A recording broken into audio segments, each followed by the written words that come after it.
everyone. Welcome to Wellness Day, a podcast brought to you by Jahangir Wellness Center that comes to you every Wednesday.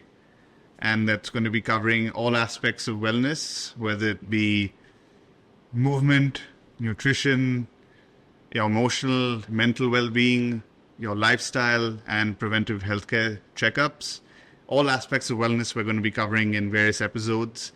And today I'm happy to have Dr. Anand Koppikar here joining us from the Jahangir Hospital. He's the head of Oncology here, so it's a privilege to have him here and talking about a very important topic that most of the world knows about, or if not all the world, talking about cancer and cancer prevention.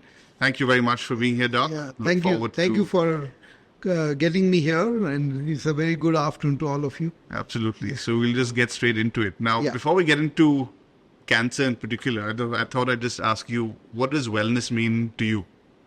Wellness means it's a state of course, well-being as far as physical is concerned, but also it also dwells into mental well-being, well-being at work, well-being in the family, well-being at home.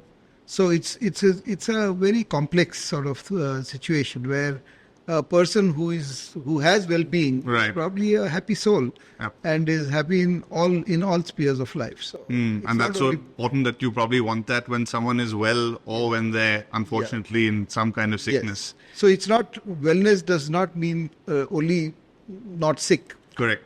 Yeah, wellness also means a lot more other things. So yeah, absolutely. Yes. Well, coming to then straight to our area of topic today, particularly in cancer. Today, I mean, what do you think are the biggest leading risks related to cancer today? And in your particular area, being breast, and we want to talk about a little bit about that. Yes. So cancer, generally the risks are, of course, it's a lifestyle. So lifestyle is the biggest problem because of which cancer is on the rise. So you take any cancer, and for that matter, even breast cancer. Mm-hmm. It's all about lifestyle. So it's about an unhealthy diet. It's about no exercise. It's about smoking. It's about alcohol. Right. So it's all about tobacco chewing. So you take whatever alcohol, with whatever cancer, one of the biggest reasons for cancers to be going up is the lifestyle that is changing. Mm. You see, India has a lesser incidence of any type of cancer as compared to the West. Lesser, you're saying? Yes. Okay. So lesser in terms of percentage. So, the number of people per lakh population that suffer from cancer could be much less. It could be maybe 100 and odd per lakh population in India, as compared to 400, 500 and odd in the Western world because of the lifestyle. Is that so? Okay. So their lifestyle has always been bad. India, unfortunately, we are now following a westernized lifestyle, and that is the reason why cancers are happening. So basically, the cancer risks are going up. Obesity is a prime cause of cancer. And as you're saying, it's all lifestyle based, things like exercise and nutrition and aspects of lifestyle. And we just talked about that from the wellness side on how easy or how we can use it as a very preventative thing if we, look after these things. Absolutely. Exercise reduces the risk of cancer, and for breast cancer definitely by around 30%. So that's how important exercise is. Absolutely. In terms of preventing disease. So it's not only about cancer. So if you take diabetes, you take hypertension, you take heart, all related to exercise. No exercise. Right, absolutely. And obesity. And I suppose the next step would be something like early detection and things like that in terms of early detection in cancer. And maybe you can correct me from a layman's standpoint. There are really two aspects of cancer as I see it, or, as people perhaps know it as laymen. One is the aspect of that, cancer's growth of cells and things like that. The myth is that it grows faster than other cells, while in actuality, it's not that it's growing faster than other cells. It's more the fact that it just doesn't know when to stop growing. So that is, one aspect of cancer. The second aspect is where it moves from one aspect, or rather one part of the body, to the other. And that's, I think, when that second part starts happening is when cancer starts becoming a little bit more Incurable. incurable and things like that, which Yeah. is why I come back to the aspect of early detection and prevention. So if you can identify it early when it's Right. just in that stage of fast growth Yeah. in a very localized place, Yes. it's more So in a controllable stage. All cells in the body Right. have regeneration. So basically, they die and the new cells are generated. Correct. Now, when where a tumor is formed, when that apoptosis or the death does not happen, so the cells keep on multiplying, but they are not dying. So that is the real cause of tumors to grow. Exactly. Yeah. And then when they start in a particular organ or the particular lining of an organ, and they remain there for some time, and that is the precancerous stage in most of the cancers. And they only breach this when there is a basement membrane, which actually is a protective membrane, which prevents these cells from going into the tissues and then, Then moving migrating from one place to another. another. So till this basement membrane is breached by the cancer cells, the tumors don't usually spread. Okay. So that is the reason why screening can Exactly. detect cancers in those stages, or at the most in early first or second stages, where the tumors are restricted to the organ, and when they are restricted to the organ, there is a much better chance of cure. Now, if you take, for example, the breast cancer, Yeah. when stage 0 of breast cancer occurs, when the tumor just begins in a duct. A duct is the milk duct that carries the milk from the glands to the nipple. Right. The ducts is where the cancers usually begin in 90% of the times. I see. So when those inner cell linings turn into cancer, they are restricted inside the duct. It's stage 0. Okay. But when they breach that basement membrane and they come out of that, then it actually becomes a cancer. Until How long does that take typically? it could take up to 8 years. Okay. So a precancerous lesion, if it is starts in a breast, it would take 8 years for that precancer lesion, averagely, to actually turn into cancer. I see. Now, of course, there is a controversy on that. Not Right. all precancer lesions actually turn into cancer. But, well, once you detect a precancer lesion, you got to treat it because you don't know which one is going to turn into Yeah. cancer or not. So basically, a precancerous lesion remains there for a long time, breaches the basement membrane, comes out of it, becomes stage 1 of breast cancer. Or, it would be the same in any cancer. When it is restricted to that organ and is less than a particular size, so in breast cancer is less than 2 centimeters, it's stage 1. When it grows to a bigger size, it becomes stage 2. When Okay. it goes to then it starts spreading. So the immediate spread of most of these organ cancers Right. are spreading to the lymphatic system Yeah. of the body. Now, what is the lymphatic system? This is our protective system. It is our immunity.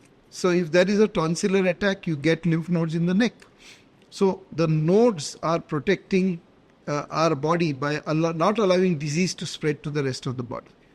Okay. So the first station of any cancer is that draining area. So for example, in the breast, it is the armpit, which has around 60 to 80 lymph nodes. So those lymph nodes are trying to protect the body by not preventing that breast cancer to go to other places.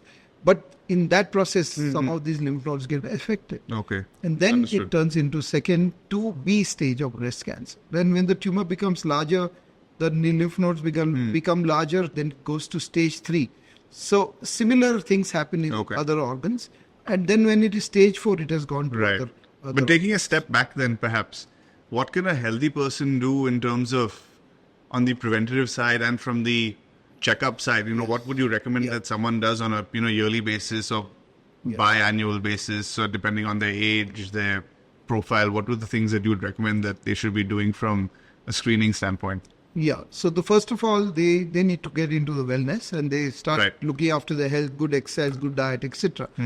But if they really want to protect themselves, they go into secondary prevention. That is the early diagnosis. So Okay. in that, they should go for screening once in at least 2 years after they are 40 years of age.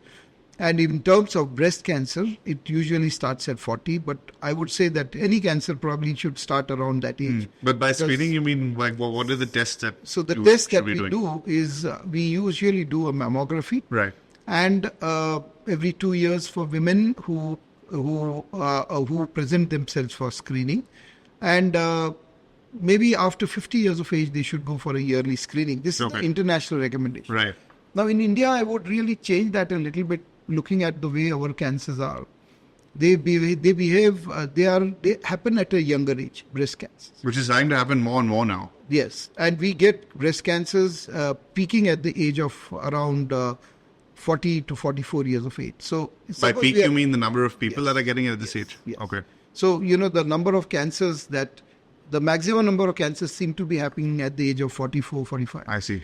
So what does it mean? That are we going to start screening at 40 and with mammogram only? Because the problem is that the breasts are very dense at that stage. They have got a lot of fibrous tissue. So the ladies are better advised to actually start doing self-breast examination every month after their periods with the Okay. flat of their hand. And they should just check their breasts with with one hand on the other left side, right hand, the right side, left hand, Okay. and look for lumps. Because it is known that even detecting a small lump could go, towards an early diagnosis and prevention. Now, there are some ladies who have a high risk of breast cancer. And they, That's hereditary and hereditary. genetic. So, there are certain causes of high risks of breast cancer, which we cannot avoid. The Caucasian race, for example, is much more prone to breast cancer. In India, some communities are at a higher risk for breast cancer. So if they belong to that community, for example, the Parsi community itself has a higher risk of breast cancer. We have also seen that in some other, communities, the cancer risk is slightly higher than the other community. So basically, if they belong to that community, Okay. or they have a family history of breast cancer, they are obese, they are not exercising, they fall into a certain risk pattern. Yeah. They should be doing mammography very regularly, maybe every year, and and it should be combined at a younger age with some ultrasonology, or because mammograms may not always pick up the lesion. So it is usually should be done in an environment of a breast unit where there is a clinician, there is a radiologist who. So there are all there is aspects that are all getting aspects, covered. Are getting Right. covered, so that they get picked up. And suppose it's a very dense breast. Dense breast means what? The breasts have got lot of fibrous and parenchymatous tissue, Yeah. and less fat. So on the mammogram, they look very dense. They look very white. Okay. So in those patients, those women, the mammography then becomes a little bit less sensitive. So then you add on an extremely high-ended ultrasound to that testing, or you add on things like 3D tomo Okay. and things like that, so that gives a much more sensitive. effective, right? But what was very encouraging, Doc, was what you were talking about earlier is that it's very nice that from a screening standpoint, a very simple thing that one can do is a self-test. Yes. Where they just test themselves, and it's Yes. something that they can decide whether they need to take forward or not. So that's something that's very nice as a start point, as opposed to something else where one requires to have some kind of intervention. So it's very nice start and encouraging that someone can just do that Yes. as well. Yeah, and then to go a step further would be probably to get the ladies could get themselves examined by their routine gynecologist Okay. or their routine physician Right. whom they go to for other problems, and get a breast examination done once a year. That could also help to pick up early tumors. Okay. So, of course, nothing better than going to a good breast unit, getting a mammogram done as prescribed. Right. So usually we have sort of a high-risk clinic, and the risk clinic decides every lady what kind of risk they have. So some ladies come into a higher risk pattern. Okay. And that's picked up by certain questions that they are asked. And there is a form. And these are all validated tests as per international standards. And according to those sort of parameters, they get grouped into either low risk, intermediate risk, or high risk. And if they are into high risk, then they would have a mammogram every year. Yeah. They would probably call even for 6 monthly mammograms, I see. 6 monthly MRIs. So 6 monthly MRIs as well. Huh? So suppose it's a very, very high genetic load in the family. So you have 2-3 sisters having breast cancer, mother having breast cancer. And we find out from our checklist that there is, she has a 20% plus lifetime risk of developing breast cancer. So she goes into the high risk mode. So in the high risk group, we would in fact advise them on MRI every year, followed by a mammogram every year. So that means she has got a genetic aberration. So she has inherited a bad gene. And so her risk of breast cancer in her lifetime is around 90%.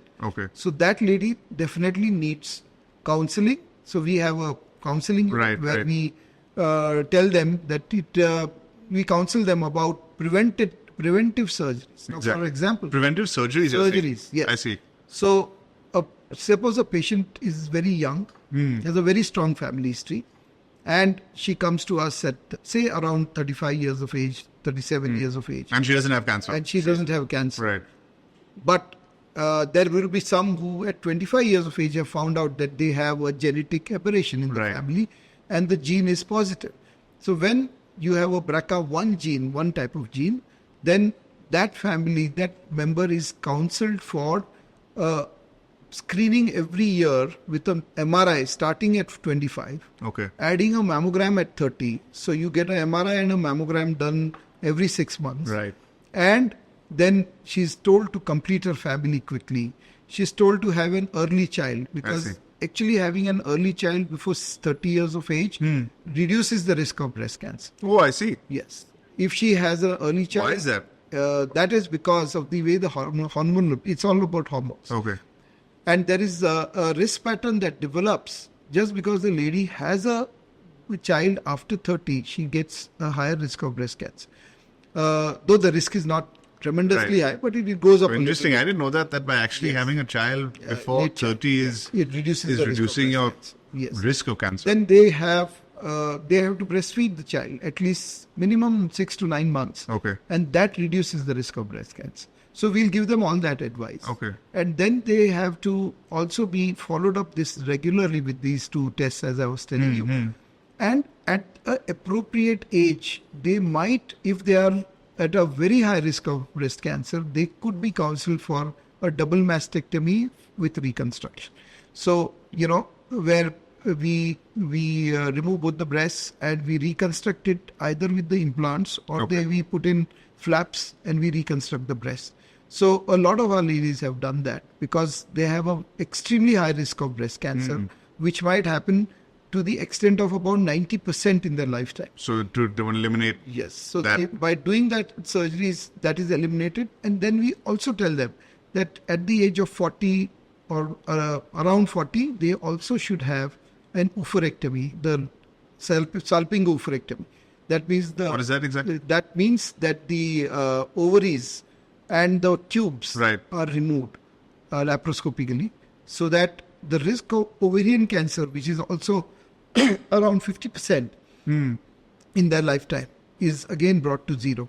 And ovarian cancer is extremely bad cancer, even sometimes with early diagnosis. That's why to prevent it is the best option is to get those ovaries out at an appropriate time, not too early. Because ovarian cancer usually occurs in the late 4th or the 5th decade.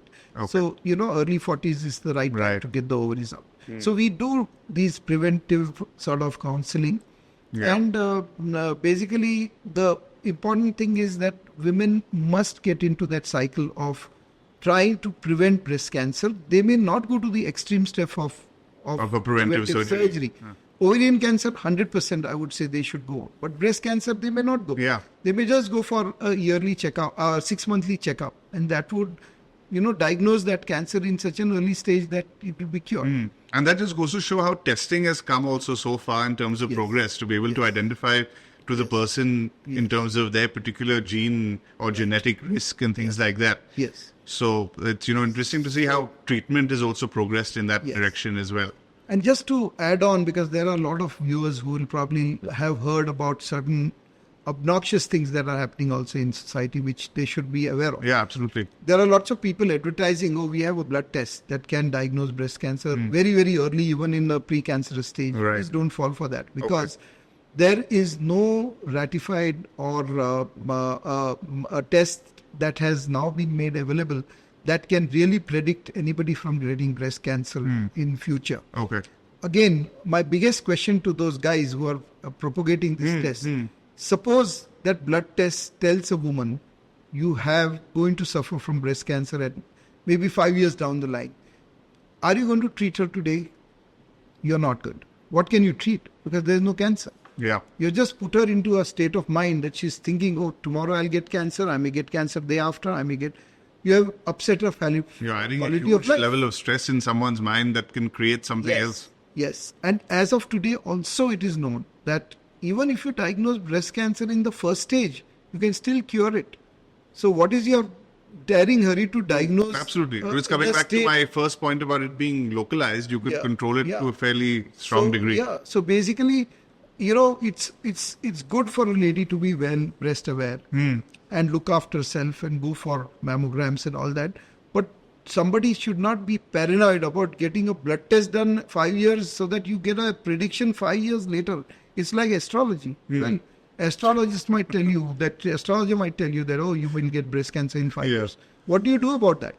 Except that you spoil your quality of life. So I feel these are all gimmicks and gimmicks to make money. So I would be very, very cautious about doing these blood tests which seem to predict that there could be cancer in future. No, I'm glad you brought up this point. What are the other kind of myths or these kind of propagations that are going around that you would like to highlight, that something that people should be aware of to avoid and not consider and things like that? So I think one of the best things that we have here and we have as a continuation into the hospital is a very organized... You're talking about here Jahangir Wellness Center, Jahangir Hospital. Yeah. So basically we have the Jahangir Wellness Center here and we have the Orchids Breast Health at Jahangir Hospital.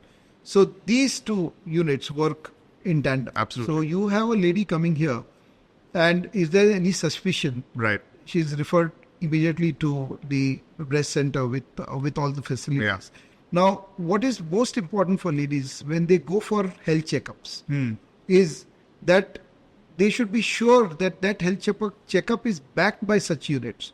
Now, if you go to a random health checkup and you get inferior machines, now like we have digital machines here. Right. We have a 3D tomo there. We have a contrast mammography there. And we have an MRI there.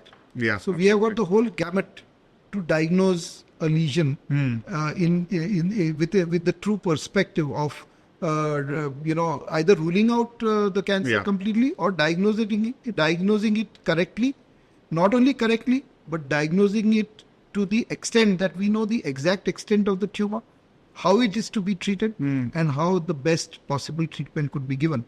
Now, when you go to a random health checkup unit where they don't have a digital machine like we have here, they have a analog machine. They do a mammogram which sensitivity would be less than 20%, and then half the times the breast cancer is missed. And because it is not backed by a good breast unit, the missed situation continues. So if there is the problem is that therefore many of these fly by night operators or piecemeal health checkups in small in certain areas of our country and the city are where the health checkup is done in a very random fashion. I think the people should be very, very aware of these kind of so what you're saying is, because if we have this strong ecosystem, we have the ability to give someone the chance to start with wellness and then end with wellness. I think they should be very well aware that when they go to a wellness center with some repute, they are going to get the best tests. Whether it is mammography, whether it is blood tests, whether it is anything else, it is backed by an institute of credibility. Absolutely. So that is the most important point, I think, that I would like to bring out when I'm talking about it, because we see a lot of patients who have done these, checkups in various places, and they come with a advanced cancer because they feel, oh, I have done a health checkup, I have no cancer, and now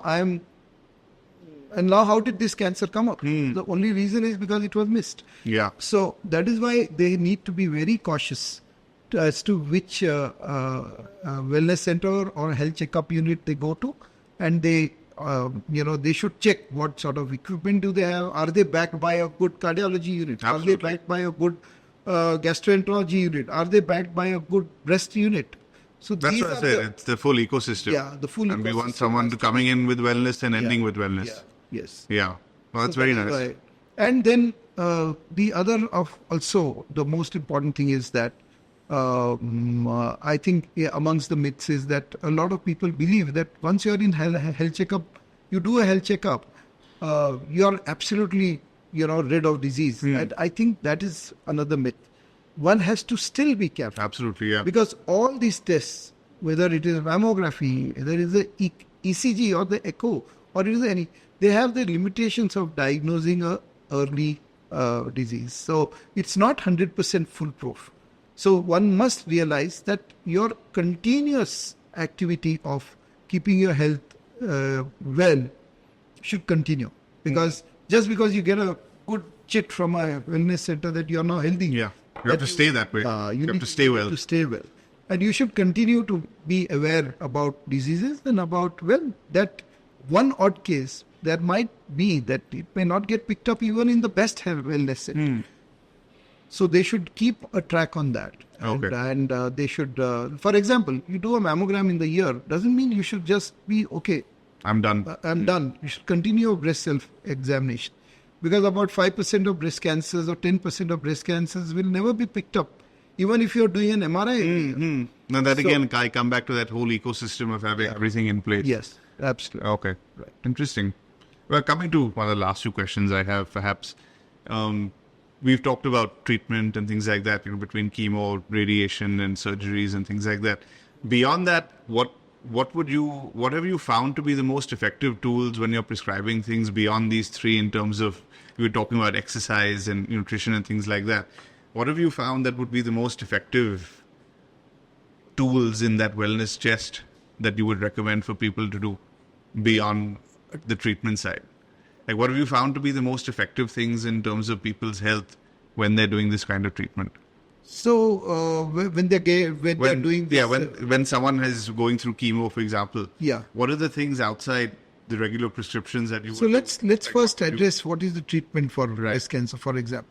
First of all, the treatment which we are not really elucidated, but in short, I will elucidate it because people should be aware. People don't come for breast checkups because they are afraid. Two things: the myth that cancer can never be cured, which is absolutely untrue. Breast cancer can be cured 98% of the times. It's diagnosed in the first stage. Right. So, or 95 to 98%. That's a big number. Yes, if it is diagnosed in a very early stage, so 1A stage. Again, coming back to early or if it's screening. diagnosed in the precancerous stage, it is 100%. You don't allow the cancer to happen. So it is nearly 100% cure. So basically, they don't come for this early checkup because they are afraid that once they are diagnosed, firstly they will have a cancer. They will not live, which is wrong. Yeah. And the second worry about them is that they are going to have a mastectomy. That means breast removal. So basically the whole treatment has so changed that we actually do oncoplastic surgeries. That we will not only save the breast, but many times we hide the scars. We don't allow the breast to look as if they have had any surgery. Or we improve the cosmesis of the breast. A very large breast can be reduced to make it look young and perky. Right. So this is oncoplastic surgery. So in surgical side, the surgery can be actually be a very good experience, and the patient actually looks better than after than before. And then with chemo and with radiation and all of that, all the processes have improved a lot, and all the treatment is aimed at quality of life. Okay. You have that for baldness also. You might be able to help me one day with that. Well, if I could help you, I would help myself, right? So, Sorry. unfortunately, we don't have answer for baldness yet. And there are certain methods of doing it, but they are very, very, very, transplant, for example, and so many other things, but they are not very. Sorry, I pleasant. didn't mean to interrupt you. Yeah. So basically, there is so this treatment with chemotherapy, the baldness can be reduced. By the way, because we have at our center now at the Jahangir Onco Center and the daycare, we have a system where actually the lady can wear a cap, ice cap, and in at least 50 to 60% of the women, depending on which chemo they are taking, can reduce the chances of baldness. So baldness is completely prevalent in those. I mean, I brought up that issue, so I'm still with that. So basically, other side effects of chemotherapy are very, very reduced as of today. Right. You have only maybe a little bit of nausea, not much of anything else. So, and a little knockdown, maybe loss of taste. And I think the biggest problem they have is of, nutrition. The appetite goes away. But, people believe that when you take chemo, you get burning, you get body ache, you get all sorts of symptoms that, those are all not there anymore. The radiation quality has improved a lot, where radiation gives very good collimated doses, so prevents any side effects. Okay. So the quality of treatment has improved. Absolutely. But going back to your question, I think when they are into wellness, they need to look at, as I said earlier, they should look at the possibility of being well in all aspects of their life. So they should be well in not only their physique, not only avoid their disease, but they should be mentally healthy. They should prevent, stress everybody has. But how do you react to stress? Yeah. Do you allow the stress to act on your body or not? And how do you get so wellness also means mental sort of treatment. So I think you have a lot of facility here. Absolutely, that's what we were talking about earlier about. So I think that's very, very important. Yeah. That patient, you look after their physical health, prevent disease. On the other hand, you also look after their mental health, because stress causes cancer. You reduce stress, you'll reduce the risk of cancer.